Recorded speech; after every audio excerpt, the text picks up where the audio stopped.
بسم اللہ الرحمن الرحیم۔ السلام علیکم۔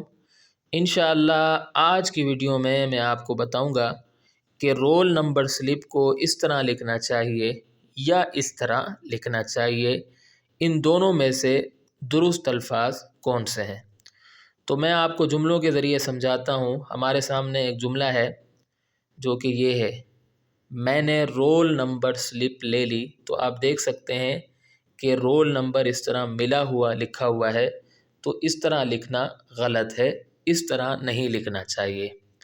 تو صحیح کس طرح لکھتے ہیں؟ اس کے صحیح لکھنے کا طریقہ یہ ہے، میں نے رول نمبر سلپ لے لی، یعنی رول کو الگ لکھیں اور نمبر کو الگ لکھیں، تو یہ درست ہے۔ لیکن آپ نے اکثر دیکھا ہوگا کہ اس طرح لکھا ہوتا ہے، یہ ملا کر لکھا ہوتا ہے، تو اس طرح نہیں لکھنا چاہیے کیونکہ یہ غلط طریقہ ہے۔ اور اس کی وجہ کیا ہے؟ اس کی وجہ بھی ہم آپ کو بتا دیتے ہیں۔ جیسا کہ یہاں لکھا ہوا ہے کہ اردو میں دو الگ الگ الفاظ کو ایک ساتھ نہیں لکھنا چاہیے۔ اصول یہ ہے کہ جو دو الگ الگ الفاظ ہوں ان کو آپ ایک ساتھ نہ لکھیں، بلکہ ان کو الگ الگ لکھنا چاہیے۔ اب کچھ اور الفاظ ہیں جیسے چونکہ، طاقتور، کامیاب۔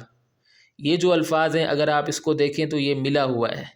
اسی طریقے سے طاقتور بھی ملا ہوا ہے، کامیاب بھی ملا ہوا ہے۔ تو ان الفاظ کو اس طرح نہیں لکھنا چاہیے۔ اصول یہ ہے کہ چوں اور کے دونوں الگ الگ ہیں تو اس کو اس طرح لکھنا چاہیے۔ اسی طریقے سے طاقت اور ور دو الگ الگ الفاظ ہیں تو اس کو اس طرح لکھنا چاہیے۔ اسی طریقے سے کام اور یاب، یہ دو الفاظ الگ الگ ہیں تو ان کو اس طرح لکھنا چاہیے۔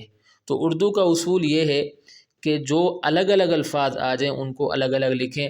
آپ دیکھیے کہ انگلش میں بھی اگر ہم رول نمبر کو ایک ساتھ لکھتے ہیں، رول نمبر، تو بات سمجھ نہیں آئے گی اور مبہم ہو جائے گی بات۔ اسی طریقے سے ہوتا یہ ہے کہ جب ہم دو لفظوں کو ایک ساتھ لکھتے ہیں تو اکثر بات سمجھ نہیں آتی ہے، اور اصول بھی یہی ہے کہ جو دو ایک جیسے الفاظ ہوں ان کو الگ الگ لکھنا چاہیے۔